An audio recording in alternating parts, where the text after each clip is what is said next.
باللہ من الشیطان الرجیم بسم اللہ الرحمن الرحیم۔ آج بحمد اللہ تعالی ہمارا لیکچر نمبر 51 ہے اور آیت نمبر سورۃ آل عمران کی 142 to 153 تک بیان ہوگا۔ ان آیات کے اندر بھی اللہ تبارک و تعالی نے غزوہ احد کا ذکر کیا ہے اور ان کی چند علامات کو واضح کیا گیا ہے۔ بسم اللہ الرحمن الرحیم۔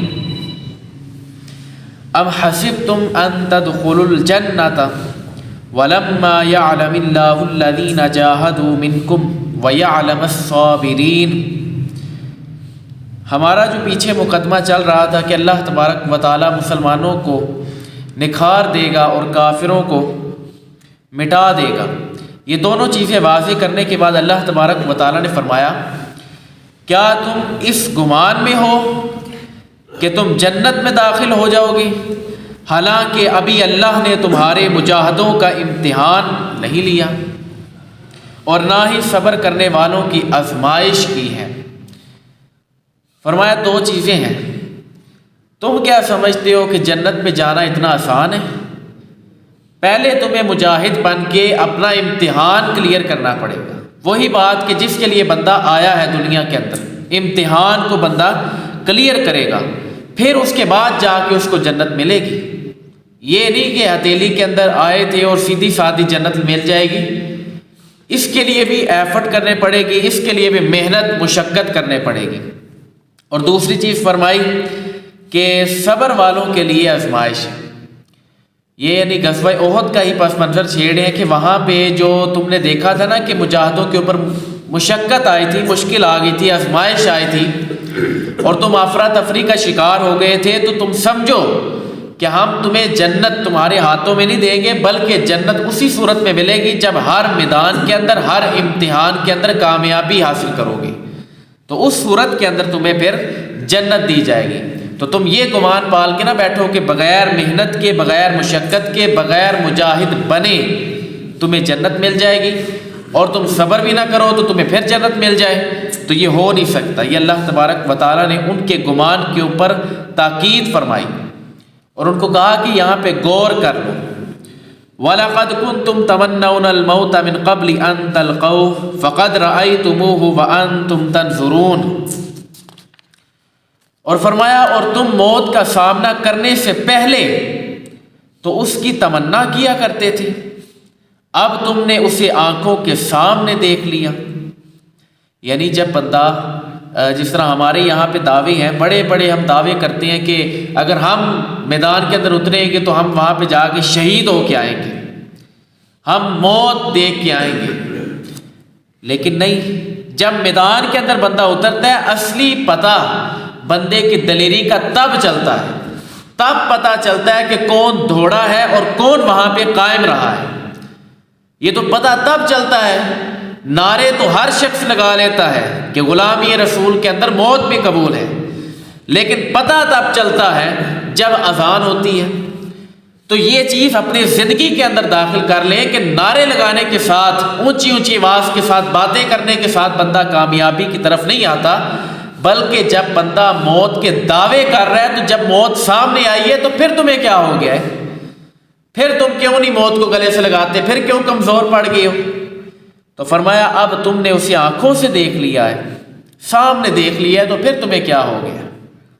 تو لہٰذا اپنی زندگی کے اندر موت کے بارے میں اگر آپ یہ سمجھتے ہیں کہ واقعی میں دلیری دکھا سکتا ہوں اور آپ واقعی میں حق پر جانب کھڑے ہو سکتے ہیں، تو پھر اسی صورت میں کھڑے ہو، کیونکہ یہ نہ ہو کہ سامنے جب موت دکھے تو بندہ دوڑنا شروع کر دے، تو یہ تو بندہ منافقوں کی لسٹ میں آ جائے گا۔ اس کے بعد فرمایا وَمَا مُحَمَّدٌ إِلَّا رَسُولٌ، یہ سورۃ آل عمران کی آیت نمبر 144 ہے۔ صحیح بخاری کے اندر حضرت سیدنا ابو بکر صدیق رضی اللہ تعالی عنہ نے اس کے ٹوٹل 4 خطبے دے کے،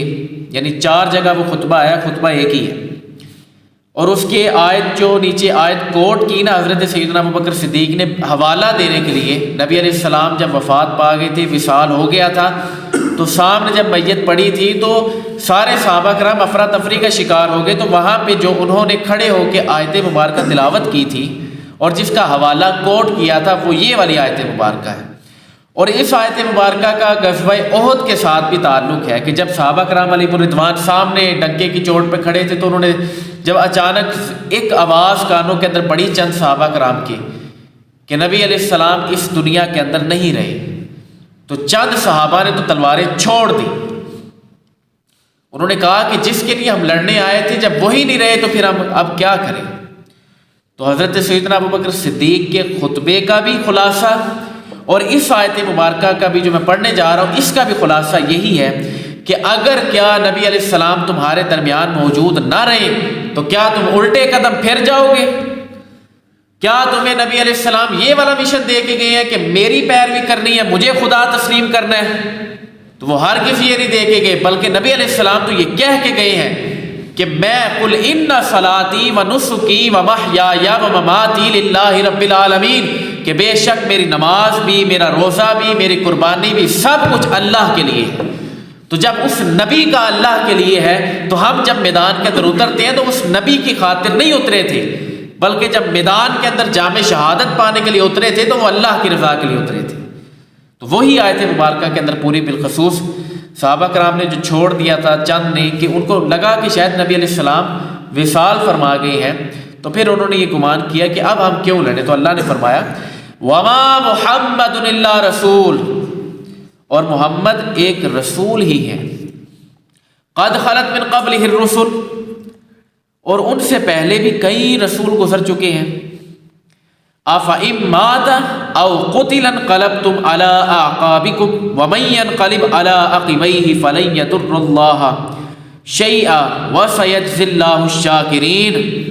تو کیا اگر وہ وصال کر جائے یا انہیں شہید کر دیا جائے تو تم الٹے پاؤں پلٹ جاؤ گے، اور جو الٹے پاؤں پھرے گا وہ اللہ کا کچھ نہ بگاڑے گا، اور ان قریب اللہ شکر ادا کرنے والوں کو صلہ عطا فرمائے گا. یعنی وہاں پہ جو چند صحابہ کرام ڈٹے رہے تھے ان کو صلہ عطا فرمائے گا، اور جو وہاں پہ چھوڑ گئے تھے ان کا تذکرہ آگے آئے گا کہ جنہوں نے وہ درہ بھی چھوڑا تھا ان کے بارے میں بھی،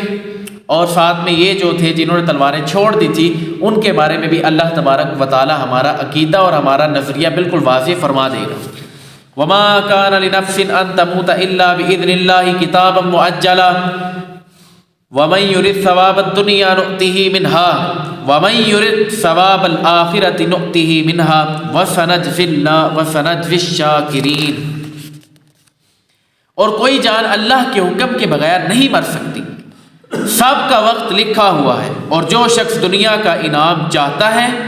تو ہم اسے دنیا کا کچھ انعام دے دیں گے، اور جو آخرت کا انعام چاہتا ہے تو ہم اسے آخرت کا انعام عطا فرمائیں گے، اور ان قریب ہم شکر ادا کرنے والوں کو صلہ عطا فرمائیں گے. تو یہ اللہ تبارک و تعالیٰ نے سب سے پہلے تو یہ مقدمہ رکھا کہ کوئی ایسی جان نہیں ہے جو وقت سے پہلے جائے، اس کا وقت آئے گا تو اسی وقت اس جان نے جانا ہے. اور یہاں پہ پھر اس کے بعد اعمال کی باری آئی کہ جو دنیا کے لیے اعمال کرے گا تو ہم اس کو دنیا عطا کر دیں گے، اور جو اخروی کے لیے کرے گا آخرت کے لیے تو ہم اس کو آخرت عطا فرما دیں گے. مشکات کی حدیث ہے، نبی علیہ السلام نے ارشاد فرمایا ایک شخص پوری زندگی نیکی والے اعمال کرتا رہتا ہے، جب بالکل آخری وقت آتا ہے تو اس کی زبان سے کوئی نہ کوئی کفر بکا جاتا ہے. تو فرمایا انما الاعمال بالخواتم، اعمال کا دار و مدار خاتمے پر ہے. پھر نبی علیہ السلام نے فرمایا کہ پوری زندگی بندہ غلط کام کرتا ہے، شراب اس نے نہیں چھوڑی، نشہ اس نے نہیں چھوڑا، پوری زندگی حرام خوریوں کے اندر پڑا رہتا ہے، غلط کام کرتا ہے، لیکن آخری وقت آتا ہے تو اللہ اس کو توبہ کی توفیق دے دیتا ہے. تو فرمایا انما الاعمال بالخواتم، اعمال کا دار و مدار خاتمے پر ہے. جو اینڈ ٹائم پہ اس کا عقیدہ تھا، اینڈ ٹائم پہ جو اس نے نظریہ لے پھر رہا تھا، اس کے اوپر اس کا حساب ہوگا اور اسی کے اوپر اس کو شمار کیا جائے گا. اسی وجہ سے ہم کہتے ہیں کہ آخری وقت میں اگر کوئی بندہ کلمہ پڑھ لے تو ہم اس کو مسلمان شمار کرتے ہیں، لیکن جس نے پوری زندگی نہیں پڑھا تو ہم اس کے حق میں دعا بھی نہیں کر سکتے. کافروں کے حق میں دعا کرنے سے ہمیں منع کیا گیا. وَكَأَيٍّ مِّن نَّبِيٍّ قَاتَلَ مَعَهُ رِبِّيُّونَ كَثِيرٌ فَمَا وَهَنُوا لِمَا أَصَابَهُمْ فِي سَبِيلِ اللَّهِ وَمَا ضَعُفُوا وَمَا اسْتَكَانُوا وَاللَّهُ يُحِبُّ الصَّابِرِينَ. اور کتنے ہی انبیاء نے جہاد کیا اور ان کے ساتھ بہت سے اللہ والے تھے، تو انہوں نے اللہ کی راہ میں پہنچنے والی تکلیفوں کی وجہ سے نہ تو ہمت ہاری اور نہ کمزوری دکھائی اور نہ دوسروں سے دبے، اور اللہ صبر کرنے والوں سے محبت فرماتا ہے۔ اب یہ سابقہ انبیاء کی مثالیں دی اللہ تبارک و تعالیٰ نے غزوہ احد کے نقشے کو سامنے رکھتے ہوئے، کہا کہ جس طرح تم نے ساتھ چھوڑ دیا، صحابہ کرام علیہم رضوان کو مخاطب کر کے کہا، تو میری بات سنو کہ سابقہ جو امتیں تھیں، سابقہ انبیاء تھے، جب انہوں نے جہاد کیا تو ان کے ساتھ بڑے باہمت لوگ تھے اور وہ ساتھ رہے، انہوں نے کوئی کمزوری نہ دکھائی، نہ کسی حد تک دبے۔ تو اللہ تبارک و تعالیٰ تو صبر کرنے والوں کے ساتھ تو محبت فرماتا ہے، تو تمہیں بھی چاہیے تھا، یعنی ایک بتایا جا رہا ہے سارا کا سارا، بندے کو نا بطور تنبیہ کے لیے سمجھایا جاتا ہے۔ جس طرح کوئی بندہ نماز نہیں پڑھتا تو ہم کہتے ہیں کہ یار دیکھو یار، وہ سابقہ جتنے بھی صحابہ کرام تھے، اتنے مشکل لمحوں کے اندر انہوں نے نمازیں پڑھی ہیں، تو تم کیوں نہیں پڑھتے؟ تمہارا تو اتنا کام بھی نہیں ہے۔ تو لہٰذا یہ سمجھانے کے لیے اللہ تبارک و تعالیٰ نے آیات بیان فرمائی۔ وَمَا كَانَ قَوْلَهُمْ إِلَّا أَنْ قَالُوا رَبَّنَا اغْفِرْ لَنَا ذُنُوبَنَا وَإِسْرَافَنَا فِي أَمْرِنَا وَثَبِّتْ أَقْدَامَنَا وَانصُرْنَا عَلَى الْقَوْمِ الْكَافِرِينَ، اور وہ اپنی اس دعا کے سوا کچھ بھی نہ کہتے تھے کہ اے ہمارے رب، ہمیں ہمارے گناہوں کو اور ہمارے معاملے میں جو ہم سے زیادتیاں ہوئیں انہیں بخش دے، اور ہمیں ثابت قدمی عطا فرما، اور کافر قوم کے مقابلے میں ہماری مدد فرما۔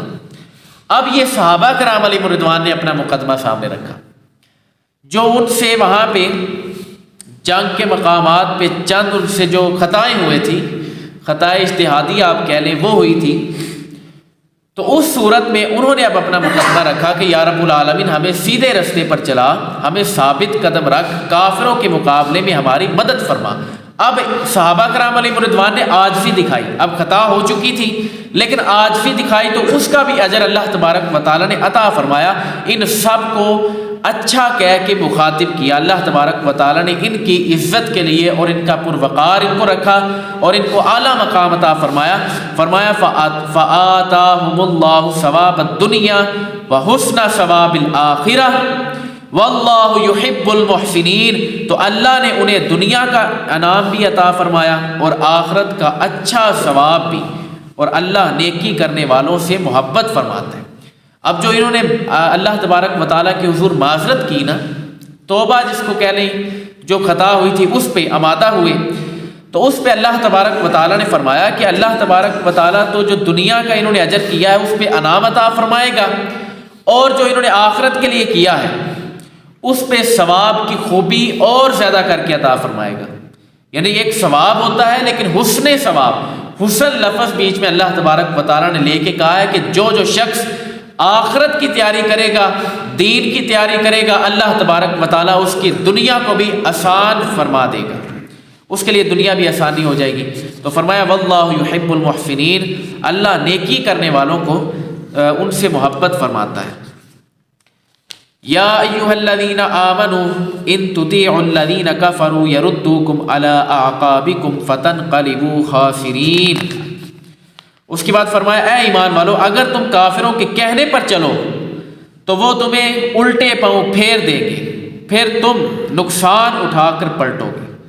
کوئی بھی کسی قسم کا بھی اگر کافر ہے، اس کی پیروی کرنے کی نہ اس وقت ضرورت ہے اور نہ اس وقت اس کے بارے میں اللہ تبارک و تعالیٰ نے خاص فرما دیا کہ ان کی پیروی نہیں کرنی۔ بالکل واضح پیغام ہے، اور آج کے مسلمانوں کے لیے بھی یہ واضح پیغام ہے کہ وہ شخص کافروں کی پیروی نہ کرے۔ کاروبار کی حد تک بھی ہے تو اپنے مذہب کو اوپر رکھے، اپنے آپ کو بلندی پہ رکھے، اور یہ اگر وہ کوئی مشورہ دیتا ہے نا،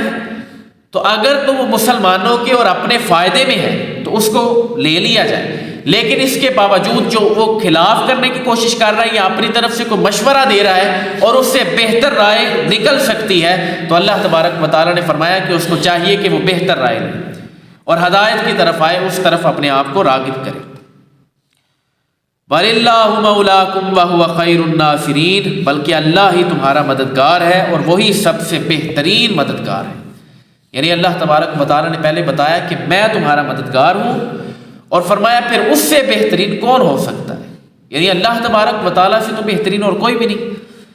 سنلقی فی قلوب الذین کفروا الرعب بما اشرکوا باللہ ما لم ينزل به سلطانا ومأواہم النار وبئس مثوى الظالمین۔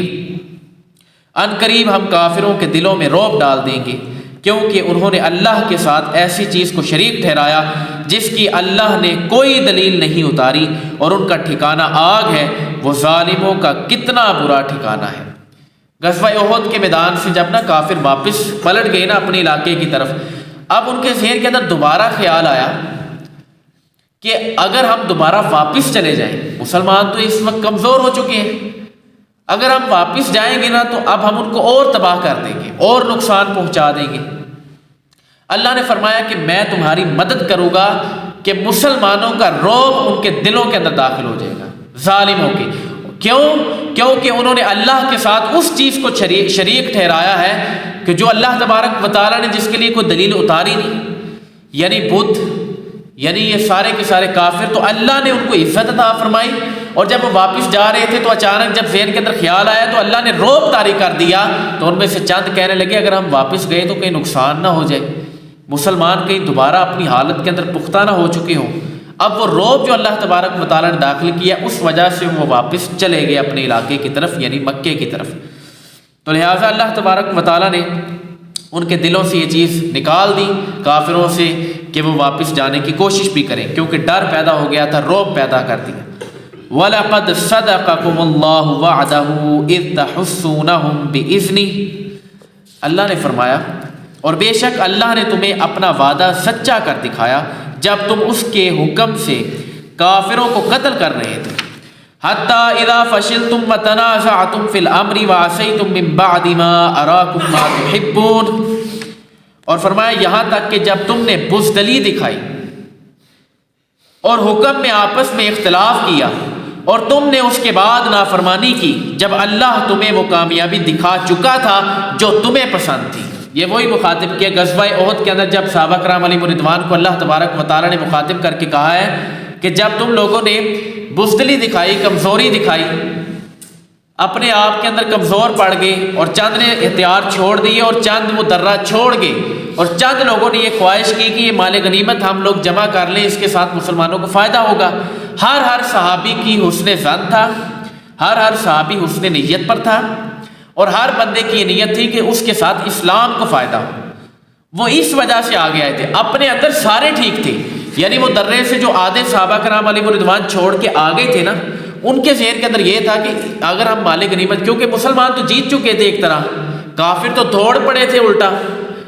تو مسلمانوں نے جب دیکھا کہ ہم تو فتح یاب ہو گئے ہیں تو لہٰذا یہاں سے ہل جائیں گے تو کوئی مسئلہ نہیں بنے گا، تو نبی علیہ السلام کی جب انہوں نے جو ان کا حکم تھا جب اس کو ٹال کے آگے آ کے مال غنیمت پکڑنے کی کوشش کی تو پیچھے سے انہوں نے حملہ کر دیا۔ تو اللہ نے فرمایا جب تم نے آپس میں اختلاف کیا، حضرت عبداللہ ابن جبیر جب وہاں پہ رہ گئے اکیلے اور ان کے ساتھ 10 سے کم صحابہ رہ گئے تو انہوں نے کہا رک جاؤ، نبی علیہ السلام نے کہا تھا کہ یہیں پہ کھڑے ہونا ہے، لیکن وہ چونکہ اب آگے جا رہے تھے تو انہوں نے کہا کہ ٹھیک ہے پھر تم جاؤ، لیکن ہم نبی علیہ السلام کی پیروی سے اطاعت سے پیچھے نہیں ہٹیں گے، لیکن وہ سارے کے سارے صحابہ کرام علیہم رضوان شہید ہو گئے۔ اب اتنا بڑا نقصان ہوا، لیکن اللہ تبارک و تعالیٰ نے صحابیت کی عزت اور وقار کے لیے قرآن مجید کے اندر آیت مبارکہ اتاری، وہ بھی سن لیجئے۔ اب وہ کامیابی صحابہ کرام علیہم رضوان دیکھ چکے تھے جو ان کو پسند بھی تھی، یعنی فتح یابی، لیکن وہ شکست ہوگی ایک طرح۔ فرمایا کہ منکم من یرید الدنیا ومنکم من یرید الآخرہ ثم صرفکم عنہم لیبتلیکم ولقد عفا عنکم واللہ ذو فضل علی المؤمنین۔ تم میں کوئی دنیا کا طلبگار ہے اور تم میں کوئی آخرت کا طلبگار ہے، یعنی یہاں بھی مخاطب کیا کہ چند جو گئے تھے مال غنیمت کی طرف ان کو دنیا کا طلبگار مخاطب کیا، اور جو آخرت کے تھے کہ جو وہیں پہ کھڑے رہے انہوں نے کہا کہ ہماری کوئی حیثیت نہیں، ہم لوگ کچھ نہیں، بس جو نبی علیہ السلام نے فرما دیا وہی واضح ہے۔ لیکن اس کو پورے کنٹیکسٹ میں بات کو سمجھیے گا۔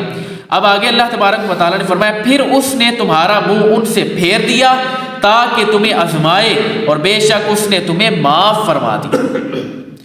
یعنی کہ تمہارے منہ جو پھر گئے تھے دوسری جانب جو تم چلے گئے تھے تو وہ تو تمہارے لیے ایک آزمائش تھی، اگرچہ تم اس میں چند صحابہ کرام کامیاب نہیں ہوئے اپنے اجتہاد کی وجہ سے، اپنی خطا کی وجہ سے، لیکن اللہ نے فرمایا کہ ہم نے ان تمام صحابہ کو معاف فرما دیا۔ جب اللہ نے معافی دے دی ہے، اور اللہ مسلمانوں پر بڑا فضل فرمانے والا ہے، جب اللہ نے معافی دے دی ہے تو پھر ہم کسی صحابی کے بارے میں برا عقیدہ، برا نظریہ نہیں رکھ سکتے۔ جب جس کی بنائی ہوئی مخلوق تھی، جس کے پاس وہ رہا کرتے تھے، جب انہوں نے نجات دے دی ہے تو پھر ہماری زبانوں کو خاموش رہنا چاہیے اس معاملے کے اندر۔ ان باتوں کو اٹھا کے کوئی بندہ بھی اگر یہ بات آپ کے ساتھ کرے کہ صحابہ کرام علیہم رضوان دیکھیں غزوہ احد کے میدان سے دوڑ گئے تھے، نعوذ باللہ، اتنے سخت الفاظ اگر کوئی بندہ استعمال کرے تو اس کو جواب دے کہ جہاں پہ قرآن مجید کے اندر یہ لکھا ہے نا کہ بزدلی دکھائی تھی، وہاں پہ یہ بھی اللہ تبارک و تعالیٰ نے فرمایا کہ میں رب ہوں اور میں نے رب ہوتے ہوئے ان سارے صحابہ کو بخش دیا ہے۔ تو جب اللہ نے معاف کر دیا تو پھر کس کا اعتراض بنتا ہے؟ اور وہ ان کی کوئی بری نیت نہیں تھی، وہ اپنے ذہن کے مطابق بندہ اچھی نیت کے ساتھ چلا تھا، جس کے اوپر میں نے پہلے بھی ایک مثال دی تھی کہ بندہ یہاں سے باہر جاتا ہے، جس کے اوپر آپ ایک چھوٹی سی مثال سمجھ لیں۔ یہاں سے میں باہر جاتا ہوں، اپنے گھر میں بیٹھا ہوں، اب میرے والد صاحب میرے ساتھ بیٹھے ہیں، میں گھر سے باہر جاتا ہوں اور باہر جا کے مجھے ان کا دوست ملتا ہے، وہ پوچھتا ہے کہ آپ کے ابو کہاں پہ ہیں؟ میں کہتا ہوں کہ گھر میں ہی ہیں، حالانکہ میرے والد صاحب پچھلے دروازے سے وہ باہر جا چکے ہیں۔ اب اس کے اندر میرا تو کوئی قصور نہیں ہے، میری جو حسن نیت تھی وہ تو ٹھیک تھی، اگرچہ وہ وہاں پہ نہیں ہے، اس کو نہ میں جھوٹ بول سکتا ہوں، نہ اس کے اوپر میں کوئی حکم لگا سکتا ہوں کہ میں نے کوئی بہتان بازی باندھ دی ہے، حالانکہ میں اپنی جگہ سچا ہوں اور وہ والد صاحب اپنی جگہ سچے ہیں۔ تو اب لہٰذا اس کے مطابق آپ اس مسئلے کو سمجھیں کہ اللہ نے معاف فرما دیا تو پھر ہمارا بولنا نہیں بنتا۔ اذ تسعدون ولا تلوون على احد والرسول يدعوكم في اخراكم فاصابكم غما بغم لكي لا تحزنوا على ما فاتكم ولا ما اصابكم والله خبير بما تعملون۔ جب تم منہ اٹھائے چلے جا رہے تھے اور کسی کو پیچھے مڑ کر بھی نہ دیکھتے تھے، اور تمہارے پیچھے رہ جانے والی دوسری جماعت میں ہمارے رسول صلی اللہ علیہ وآلہ وسلم تمہیں پکار رہے تھے، تو اللہ نے تمہیں غم کے بدلے غم دیا اور معافی اس لیے سنا دی، یہ اب جو معذرت دی اور یہ معاف کر دیا اللہ تبارک و تعالیٰ نے، وہ بتایا جا رہا ہے تاکہ جو تمہارے ہاتھ سے نکل گیا نہ تو اس پر غم کرو اور نہ ہی اس تکلیف پر جو تمہیں پہنچی ہے، اور اللہ تمہارے اعمال سے خبردار ہے۔ اب یہ اللہ تبارک و تعالیٰ نے فرمایا کہ تم اپنی اپنی طرف جا رہے تھے منہ اٹھا کے، یعنی کہ جو چند صحابہ کرام علیہم رضوان تھے وہ اپنا رستہ بدل کے جب دیکھا نا کہ پیچھے سے کافر آ گیا، اب افراتفری بچ گئی ہے، تو چند صحابہ کرام وہاں سے نکل گئے میدان سے، اپنی طرف سے اس وجہ سے نکلے کہ شاید سارے نکل جائیں گے۔ ان کی نیت تو اچھی تھی، ہم تو یہی گمان کرتے ہیں اور یہی گمان کرنا چاہیے صحابہ کرام علیہم رضوان کے بارے میں۔ اب وہ وہاں سے نکل گئے، اللہ نے ان کو مخاطب کیا کہ تم جو وہاں سے باہر نکلے، پیچھے تمہارے رسول تمہیں پکار رہے تھے، یعنی چند 12 صحابہ صرف رہ گئے تھے نبی علیہ السلام کے ارد گرد، جن کے بارے میں میں پہلے بھی لیکچر کے اندر بیان کر چکا ہوں کہ ان میں سے چند صحابہ کرام نے کتنی مشقتیں، کتنی مصیبتیں جھیلی۔ ان کے اندر عشرہ مبشرہ میں سے تھے 3 صحابہ کرام، اور ساتھ میں عشرہ مبشرہ میں سے تو کافی متعدد تعداد تھی، خلفاء راشدین میں سے 3 صحابہ کرام علیہم رضوان تھے موجود۔ انہوں نے بڑی بہمت کے ساتھ اور پروقار طریقے کے ساتھ نبی علیہ السلام کی حفاظت کی، لیکن جو چند صحابہ کرام چلے گئے تھے ان کو مخاطب کیا کہ تم وہاں سے میدان چھوڑ کے چلے گئے تھے اور تمہارے رسول تمہیں پیچھے پکار رہے تھے کہ ہم یہاں پہ ثابت قدم رہیں گے، اس کے باوجود تم جب چلے گئے تو ہم نے تمہیں غم کے بدلے غم عطا کیا، یعنی کہ تمہارا غم یہ تھا کہ ہم جنگ سے ہار گئے ہیں اور نبی علیہ السلام تمہیں پکار رہے تھے، تو یہ تمہارے لیے اور زیادہ غم ہے۔ اور اس کے بعد فرمایا تمہیں جو تکلیف پہنچی ہے، یعنی کہ تم تو اپنی طرف سے مال غنیمت اس وجہ سے جمع کر رہے تھے کہ تاکہ اسلام کو فائدہ حاصل ہو، لیکن وہ تمہیں تکلیف پہنچی، تو اس وجہ سے یہ آزمائش کے بعد ہم تمہیں معافی کی جو اجازت نامہ ہے وہ تمہیں سناتے ہیں اور فرماتے ہیں کہ جو تمہارے ہاتھ سے نکل گیا نہ تو اس پر غم کرو اور نہ ہی اس تکلیف میں مبتلا ہو جاؤ۔ اور فرمایا کہ اللہ تبارک و تعالیٰ تمہارے اعمال سے بہترین طریقے سے خبردار ہے، اللہ تو جانتا ہے کہ کس کی کیا نیت تھی وہاں پہ۔ تو لہٰذا اس وجہ سے اس ایشو کے اندر غزوہ احد کا بھی چند لوگ اٹھا کے یہ باتیں بیان کرتے ہیں، تو ان کو چاہیے کہ آیات کے اندر فکر ہے، یہ نہیں کہ بڑے لوگ آ کے آپ کے ساتھ بات کرتے ہیں کہ غزوہ احد کے اندر صحابہ کرام علیہم رضوان نعوذ باللہ دوڑ گئے، انہوں نے نعوذ باللہ پیٹھ پھیر لی، تو آپ ان کو یہی جواب دیں، اور یہ سب سے بہترین ہے کہ جہاں پہ آیتوں کے اندر یہ بیان ہوا ہے کہ ان کی غلطی یعنی ان کی خطا اللہ تبارک و تعالیٰ نے بیان کی ہے، وہیں پہ آیات کے اندر اللہ تبارک و تعالیٰ نے ان کی معافی بھی بیان کر دی ہے، سند عطا فرما دی ہے۔ تو جس کو اللہ معاف کر دے تو ہماری زبانوں کی اتنی اوقات اور اتنی مجال نہیں ہونی چاہیے کہ اللہ کے فیصلوں پہ شک کرے۔ تو لہٰذا اس وجہ سے ہر صحابی کی عزت کرنا ہمارے اوپر لازم ہے۔ اللہ تبارک و تعالیٰ ہمیں عمل کرنے کی توفیق عطا فرمائے۔ وما علینا الا البلاغ المبین۔